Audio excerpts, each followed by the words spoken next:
सुप्रभातम सुमध्याह्नम सर्वेभ्यः। आज इस संस्कृत कक्षा में आप सबका स्वागत है और आज की इस संस्कृत कक्षा में हम सब चर्चा करेंगे अपठित अनुच्छेदों की। आपके प्रश्न पत्र में अपठित गद्यांश के रूप में ये आते हैं।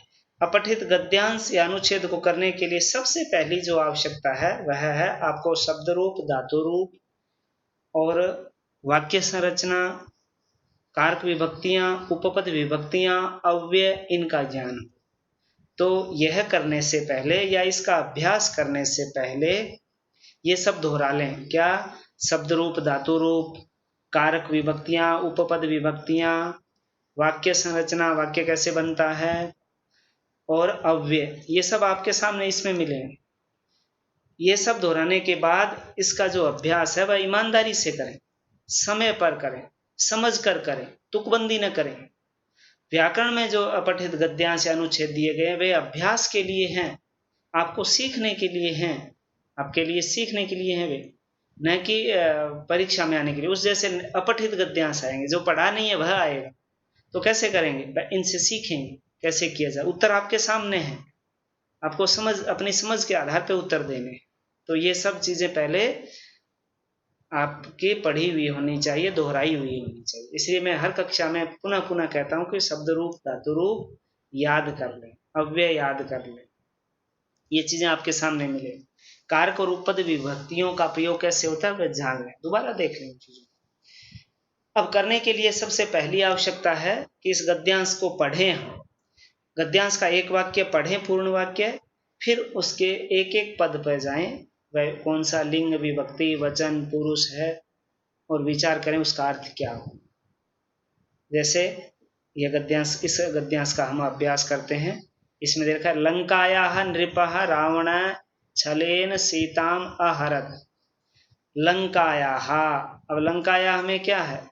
जिस बच्चे को लता का रूप याद है वह समझ जाएगा। लतायाः, लंकायाः कौन सी है? पंचमी या षष्ठी? षष्ठी है तो इसका अर्थ है काके की, लंका का के की। का आएगा, के आएगा, की आएगा, वो आगे वाले पद पर निर्भर करता है। और अगर पंचमी है तो लंका से। लंकायाः नृपः, प्रथमा विभक्ति है नृपः, राजा या राजा ने। लंकायाः तो लंका का राजा या लंका के राजा। रावणः प्रथमा विभक्ति, रावण ने, लंका के राजा रावण ने। छलेन तृतीय विभक्ति, छल से, धोखे से, तृतीय विभक्ति बालकेन। सीताम, सीता को, द्वितीय विभक्ति लता, लताम। अहरत, लंग लकार, पास्ट टेंस, हरि, हरण करना, तो हरा का हरण किया। लंका के राजा रावण ने छल से सीता का हरण किया या सीता को हरण किया। श्री रामः लक्ष्मणः च, प्रथमा विभक्ति है, च अव्यय में आया है, इसलिए आपको पता होना चाहिए, अर्थ बीच में आ जाएगा दोनों के। श्री राम और लक्ष्मण, और ने भी लग सकता है इनके साथ। अगर वो क्रिया पे निर्भर, आगे पास्ट टेंस की क्रिया है तो लंग लकार हो सकता है, ने लग सकता है, या फिर नहीं तो फिर अर्थ श्री राम और लक्ष्मण ही हो जाएगा। श्री राम और लक्ष्मण वने, सप्तमी विभक्ति, वन में। इतस्ततः, इधर उधर अव्यय में आया है। अभ्रमताम, भ्रमण किया, घूमे। भ्रम धातु घूमना, और लंग लकार प्रथम पुरुष द्विवचन, क्योंकि श्री राम और लक्ष्मण प्रथम पुरुष द्विवचन है, इसलिए द्विवचन की क्रिया। श्री राम और लक्ष्मण वन में इधर उधर घूमे, यह अर्थ हो गया। श्री रामः प्रथम विभक्ति, सुग्रीवस्य षष्ठी विभक्ति, क्या अर्थ हुआ? सुग्रीव का, के की। सहायकः, सहायक। अभवत, भू धातु के रूप अभी आपने याद किए हैं। लंग लकार प्रथम पुरुष एक वचन, हुए या हुआ। श्री राम सुग्रीव का सहायक हुआ। हम सम्मान की दृष्टि से श्री राम को बहुवचन में बोलते हैं। श्री राम सुग्रीव के सहायक हुए। सुग्रीवस्य, अब षष्ठी विभक्ति फिर, सुग्रीव का, के की। पवन कुमारस्य, पवन कुमार के, च और। सहायतया, सह लंकाम प्राविशत। सुग्रीव और पवन कुमार की, काके की एक साथ आ जाएगा दोनों के। सुग्रीव और पवन कुमार। पवन कुमार कौन? हनुमान। सुग्रीव और हनुमान की सहायतया, सहायतया कौन सी विभक्ति है?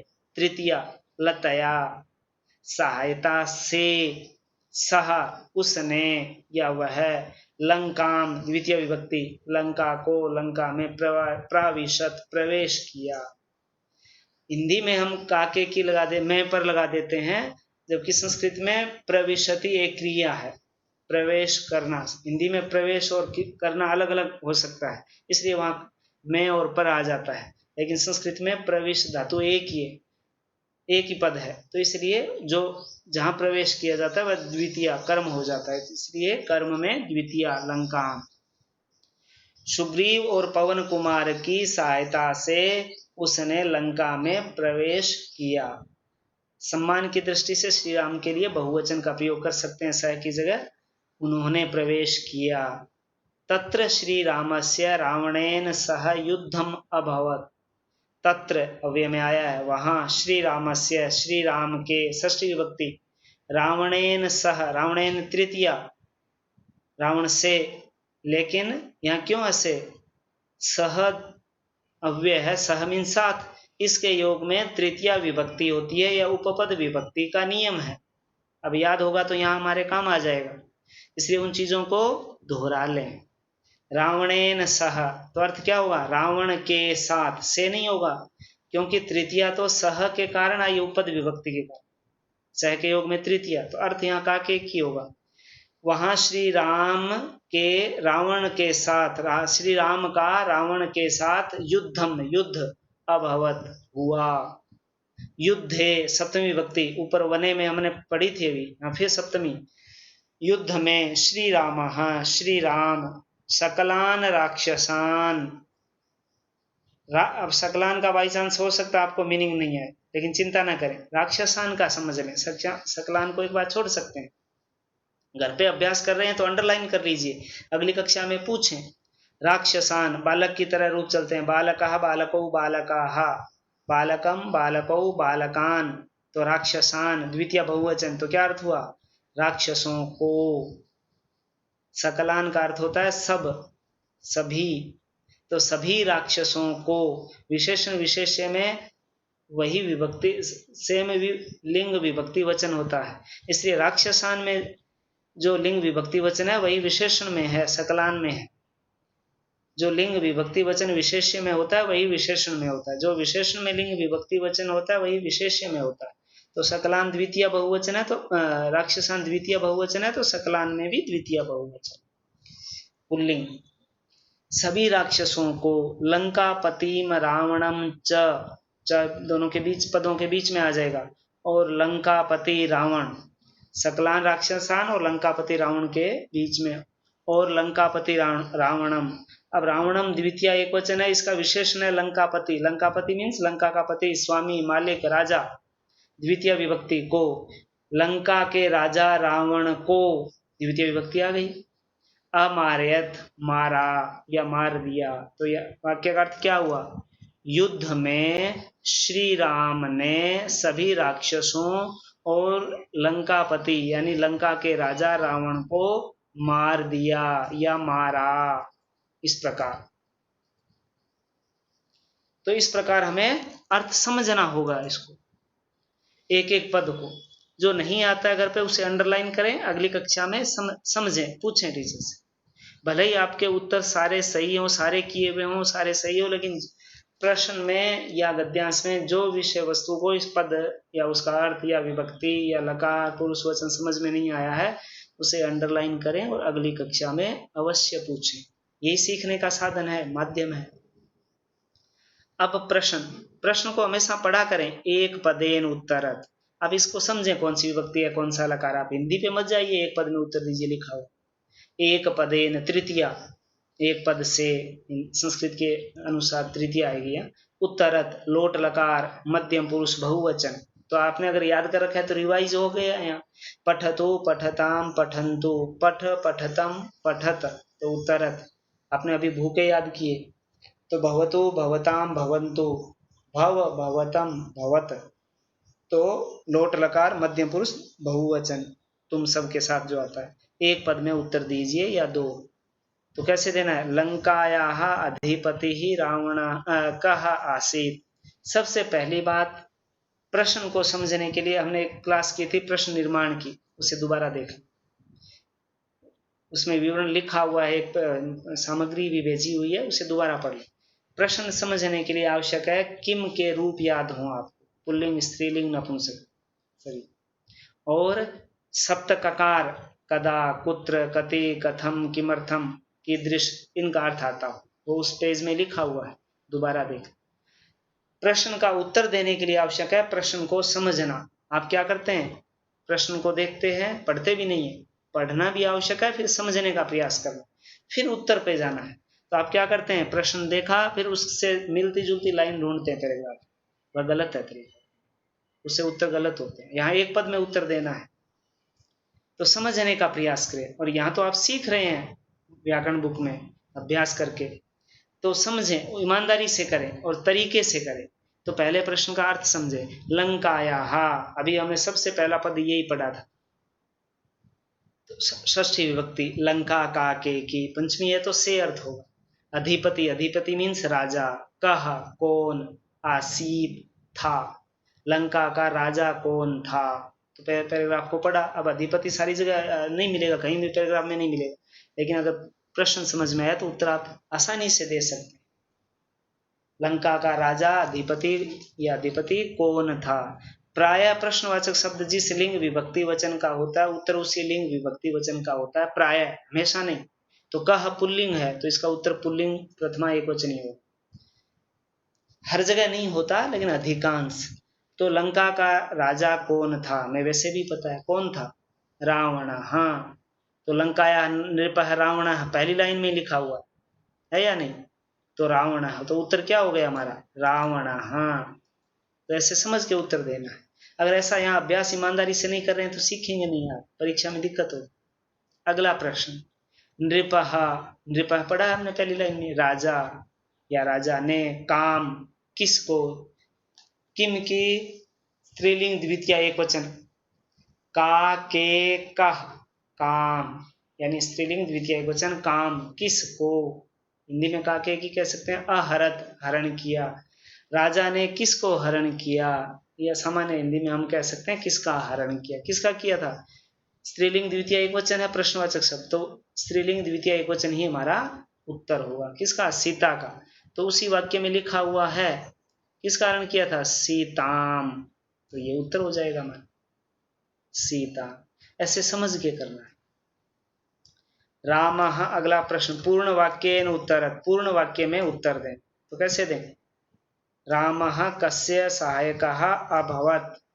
रामः, राम या राम ने अर्थ होगा। कस्य, षष्ठी विभक्ति किम की, किस, का के की, सहायक है सहायक, अभवत् हुआ या था। तो राम किसका सहायक हुआ था? दूसरी लाइन ऊपर पैराग्राफ में देखेंगे, दूसरी लाइन में पहला ही वाक्य, श्री राम सुग्रीवस्य सहायकः अभवत्। श्री राम सुग्रीव का सहायक हुआ, ये साक्षात उत्तर मिल रहा है हमें, सेंटेंस, वाक्य, सीधा उत्तर हो गया। हमने प्रश्न समझना आवश्यक है, किसका सहायक हुआ था, हमें वैसे भी पता है सुग्रीवस्य, तो हम कस्य की जगह सुग्रीवस्य जोड़ देंगे, सारा उत्तर हो जाएगा। और पैराग्राफ से मिलाना चाहेंगे तो सीधा सीधा यहाँ उत्तर दे रखा है। हर जगह सीधा पूर्ण वाक्य उत्तर नहीं मिलता है, कई बार बनाना होता है, तो हम बनाना सीखें। मिलता है तो अच्छी बात है, नहीं तो हम बना लेंगे। रामः कस्य सहायकः, तो कस्य हमने प्रश्नवाचक देखा, षष्ठी एक वचन, किसका सहायक था? हमने पैराग्राफ में पढ़ा सुग्रीव का, सुग्रीव की षष्ठी कर देंगे बालक की तरह, बालकस्य, तो सुग्रीव की क्या हुई? सुग्रीवस्य, तो कस्य की जगह सुग्रीवस्य जोड़ देंगे, बाकी सेम सेंटेंस। रामः श्री सुग्रीवस्य सहायकः अभवत्, इस प्रकार हो जाएगा। इस प्रकार उत्तर दें। अब आते हैं व्याकरण से संबंधित प्रश्न, जो निर्देशानुसार, विकल्पेभ्य उचितम उत्तरम चिनुत, विकल्पों से उचित उत्तर चुनिए, जो ऑप्शन दे रखे।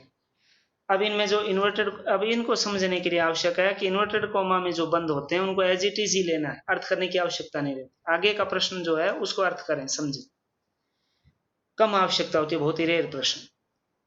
अभ्रमताम, ये क्रिया, इति इस क्रियापदस्य, क्रियापद का के की षष्ठी विभक्ति है, किम क्या, कर्तृपदम कर्ता पद, कर्तृपद मीन्स कर्ता पद, अत्र यहाँ प्रयुक्तम प्रयुक्त हुआ है, ये बार बार आएगा अत्र प्रयुक्तम।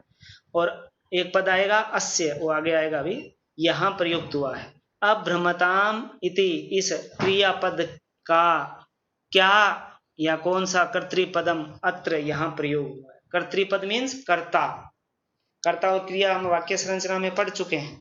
तो यहाँ इस अभ्रमताम जो क्रिया, इसका कर्ता कौन सा है, तो क्या करें, अभ्रमताम को हम गद्यांश में ढूंढें। तो ये अभ्रमताम दे रखा है पहली लाइन के अंत में। अब इस वाक्य में हम देखें कि कर्ता कौन सा है, कर्ता की पहचान क्या है। रुचिरा के पहले पाठ में भी हमने ऐसा प्रश्न किया था, और वाक्य बनाना जानते हैं तो हमें पता है कर्ता की पहचान है, कर्ता में प्रथमा विभक्ति होती है प्राय। तो यहाँ प्रथमा किसमें है, श्री राम लक्ष्मण च, इनमें प्रथमा है, च तो अव्यय है, श्री राम और लक्ष्मण ये दोनों एक विभक्ति प्रथमा विभक्ति के उदाहरण है पद। वने सप्तमी है, इतस्तः अव्यय अभ्रमताम क्रिया है। और कैसे पता लगाएं, क्रिया जिस पुरुष और वचन की होगी, कर्ता भी उसी पुरुष और उसी वचन का। कर्ता जिस पुरुष और वचन का होगा, क्रिया भी उसी पुरुष और उसी वचन का होगा। वाक्य संरचना में हमने देखा है। तो अभ्रमताम मध्य प्रथम पुरुष द्विवचन है, और श्री राम और लक्ष्मण दोनों मिलेंगे पद, तो प्रथम पुरुष द्विवचन है, दो अलग अलग हैं तो द्विवचन हो गए। तो ये दोनों श्री राम और लक्ष्मण ये हो गए। अब देखते हैं हम ऑप्शन में है कि नहीं, श्री राम लक्ष्मण पहले में ही दे रखा है, तो हम ये टिक कर देंगे। लेकिन याद रखें, आप दूसरे गलत ऑप्शन है उन पर भी विचार करें। कई बार पहला हमारा गलती से चयन हो जाता है, टिक हो जाता है कि हाँ ये सही है। अगर हम गलत पर विचार करेंगे तो एक तो सीखने को मिलेगा, और हमारा उत्तर सही है गलत है कंफर्म हो जाएगा। तो इससे गलत पर विचार अवश्य करें। तो ख पे चलते हैं। ख पे क्या लिखा है, श्री रामम लक्ष्मणम, श्री लक्ष्मणम। अब देखिए ये द्वितीय विभक्ति है। अब हमें पता है कर्ता की पहचान क्या है, कर्ता में प्रथमा होती है, ये द्वितीय है दोनों में, श्री रामम लक्ष्मणम से, तो द्वितीय नहीं होगी। फिर दूसरा कारण क्या है, ये पद गद्यांश में आए नहीं है द्वितीय के रूप में, श्री रामम और लक्ष्मण, तो हो ही नहीं सकता। श्री रामेण लक्ष्मणेन तृतीय विभक्ति है, तृतीय विभक्ति है तो तृतीय कर्ता में होती नहीं, इसलिए ये भी नहीं हो सकते, और गद्यांश में भी नहीं है। श्री लक्ष्मणाय बालकाय चतुर्थी विभक्ति, कर्ता में चतुर्थी होती ही नहीं है, और ये एक वचन है, क्रिया हमारा द्विवचन है, तो हो ही नहीं सकता, और ये पद आया ही नहीं है गद्यांश में। तो इसका मतलब हमारा पहला उत्तर एकदम सही है। अब चलते हैं दूसरे प्रश्न पर। राक्षसान अस्य किम विशेषण पदम अत्र प्रयुक्तम, राक्षसान एज इट इज ले लीजिए। अस्य, अस्य आपका बार बार आएगा आगे भी। अस्य मीन्स होता है इसका, लिख लें इसका के की, किम क्या, विशेषण पद, विशेषण पद, विशेषण पद क्या होता है, जो विशेषता बताता हो पद। अत्र प्रयुक्तम, ये बार बार आएगा, यहाँ प्रयुक्त हुआ है। इसका, इसका किसका, राक्षसान, इसका क्या विशेषण पद प्रयोग हुआ है। कई बार तो इन्वर्टेड कोमा में विशेषण विशेष्य दोनों दे देते हैं, और पूछ लेते हैं इन दोनों में से विशेषण कौन सा है, विशेष्य कौन सा है। यहाँ एक ही दिया, पूछा है विशेषण पद कौन सा है, तो क्या करें, राक्षसान को गद्यांश में ढूंढेंगे कहाँ दिया हुआ है, उसके आसपास उसका विशेषण देखेंगे। विशेषण की और विशेष्य की क्या पहचान कैसे करेंगे, विशेषण विशेष्य में सेम लिंग विभक्ति वचन होता है, मैंने पहले भी बताया। तो राक्षसान द्वितीय बहुवचन है, तो इसका द्वितीय बहुवचन ही विशेषण होगा, वो क्या है, सकलान। हमें अर्थ नहीं आता है तो भी हम कर सकते हैं विभक्ति और वचन पहचान के, क्योंकि बाकी में द्वितीय बहुवचन किसी में नहीं है, सकलान में है, तो सकलान हमारा विशेषण हो गया। अब देखना है पैराग्राफ में है क्या, सकलम, सकलम है ही नहीं पैराग्राफ में। सकल हिंदी है, कोई विभक्ति नहीं है इसमें, तो ये हो नहीं सकता। सकलेन तृतीय विभक्ति, जबकि हमारा विशेषण द्वितीय बहुवचन है, तो ये नहीं हो सकता। सकलान हमने गद्यांश में यही देखा, तो ये हमारा उत्तर सही है। उसी प्रकार राक्षसा श्री राम लक्ष्मण च वने अभ्रमताम, अर्थ करने की आवश्यकता नहीं। अस्मिन वाक्य, अस्मिन का मतलब क्या होता है, इसमें, अस्मिन वाक्य, इस वाक्य में, किम क्या, अव्यय पदम प्रयुक्तम, अव्यय पद प्रयुक्त हुआ है। इस वाक्य में अव्यय पद क्या प्रयुक्त हुआ है, तो वाक्य आपके सामने है, इसमें कौन सा अव्यय, अब आपने अव्यय पढ़ रखे हैं तो आपका काम हो गया। इसमें जो अव्यय आया कौन सा है, आपको भी पता होगा, च, च अव्यय पद है, तो इस गद्यांश इसमें आया है वाक्य में, तो च देख लीजिए इसमें है, तो ये हमारा उत्तर सही है। एक ही अव्यय और अव्यय है ही नहीं, बाकी में सभी में विभक्ति है, अव्यय में कोई विभक्ति नहीं होती, तो ये च हमारा उत्तर सही है। श्री राम अस्य, देखिए अस्य फिर आ गया, इसका के की, तो इसलिए लिख लीजिए, बार बार आएगा हर गद्यांश में। इसका किसका, श्री राम, इसका किम क्रियापदम अत्र प्रयुक्तम, क्रियापद क्या प्रयुक्त हुआ है। अभी क्या पूछा था ऊपर, कर्तृपद मतलब कर्ता, क्रिया दे करके उसका कर्ता पूछ लिया, अब कर्ता दे के क्रियापद पूछा जा रहा है, उसका क्रियापद कौन सा है, कौन सा प्रयुक्त हुआ है। तो क्या करेंगे, हम श्री राम को ढूंढेंगे कि वाक्य किस वाक्य में प्रयोग हुआ है। श्री राम किस में आया है, ये आया श्री राम। हाँ, अब श्री राम यहाँ आया, लेकिन लक्ष्मण भी साथ में है, तो दो कर्ता हो गए, तो वो तो एक ही करता है, तो ये नहीं होगा। अब आते हैं यहाँ श्री राम आया है, अकेला करता है और कोई करता नहीं है, प्रथम विभक्ति है, इसकी क्रिया क्या है, आपको स्पष्ट दिखाई दे रही है, कर्ता जिस पुरुष और वचन का क्रिया उसी पुरुष और वचन की, अभवत, इसमें अभवत है।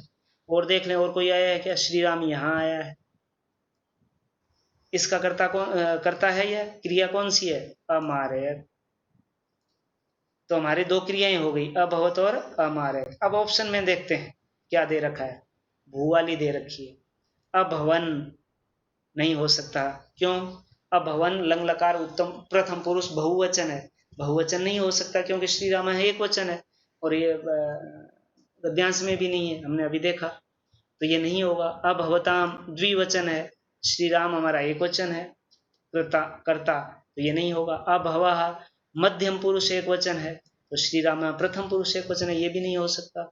अभवत हमने पाठ में भी देखा और यहाँ दे भी रखा है, और प्रथम पुरुष एक वचन है, कर्ता भी हमारा प्रथम पुरुष एक वचन है, तो उत्तर हो गया अभवत। इस प्रकार समझें, घर पर इसी प्रकार आपको अभ्यास करना है, ऐसा करते हैं तो आप सीखते हैं, नहीं तो सीख नहीं रहे हैं, आप औपचारिकता कर रहे हैं, केवल पेंसिल चला को दिखा रहे हैं कि हम काम कर रहे हैं, हमें तो सीखना है, तो सीखने की आदत डालें, ईमानदारी से करें और समय पर करें। अब आपका होमवर्क है प्रतिदिन एक अपठित गद्यांश अनुच्छेद करना पेंसिल से, इसी में, नोटबुक में नहीं करना है, इसी में करना है पेंसिल से। अगर आपके पास बुक नहीं है तो आप रफ कॉपी में आंसर लिख सकते हैं और ये पीडीएफ में भेज दूंगा, रफ कॉपी में करें या फेयर में करें, फिर केवल आंसर, पैराग्राफ को नहीं लिखना, करें अवश्य और ईमानदारी से करें, और जल्दी से जल्दी पुस्तक प्राप्त कर लें या इसका प्रिंट निकालें, इसमें करते हैं तो आपके लिए आसानी रहेगी, तो नोटबुक में करने की आवश्यकता नहीं रहेगी। तो सबसे पहला काम शब्द रूप, धातु रूप, अव्यय, कारक और उपपद विभक्तियां, ये सब दोहराएं।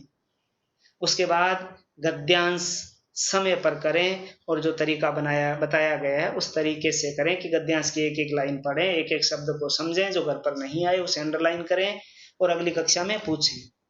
सारे गद्यांश, संपूर्ण गद्यांश को पढ़ें, फिर प्रश्न पढ़ें, प्रश्न का अर्थ समझें। अर्थ समझने के लिए आवश्यक है कि किम के रूप याद हों, और प्रश्न निर्माण वाला कालांश पुनः देख लें या पाठ्य सामग्री पुनः देख लें। यानी कि प्रश्न समझने के लिए किम के रूप याद होने चाहिए, और सप्तककार कुत्र, कति, कदा, कथम, किमर्थम, इनका अर्थ आना चाहिए, तो आप प्रश्न को समझ पाएंगे। प्रश्न समझ पाएंगे तो आप उत्तर आसानी से देंगे, उत्तर आपके सामने है, समझ के देना है, तो यहाँ ईमानदारी से अभ्यास करेंगे तो आप सीखेंगे। तो समय पर करें और ईमानदारी से करें। कोई मीनिंग नहीं आए तो घर वालों से पूछ सकते हैं, पेरेंट्स से पूछ सकते हैं, पर न पूछें तो बेटर है। अब मेरे से पूछें मेरी कक्षा में, ताकि मुझे पता चले आपको क्या नहीं आ रहा है, और आप पूछेंगे तो 10 बच्चों औरों को भी पता चले, लाभ होगा। तो पेंसिल से करें, ईमानदारी से करें, समय पर करें, अवश्य करें, और जैसे बताया गया उस विधि से करें। और आपका होमवर्क है प्रतिदिन एक गद्यांश, एक अभ्यास करना, और अधिकतम 5 ही करने हैं, बाकी हम सेकेंड टर्म में करें। अधिकतम 5 अनुच्छेद या गद्यांश ही करने हैं, इससे ज्यादा नहीं करने, प्रतिदिन करना है एक ही, और जैसा तरीका बताया गया वैसे करना है। तो मिलते हैं अगली कक्षा में। शुभम भवतु, स्वस्थः भवतु, पुनर्मिलामः।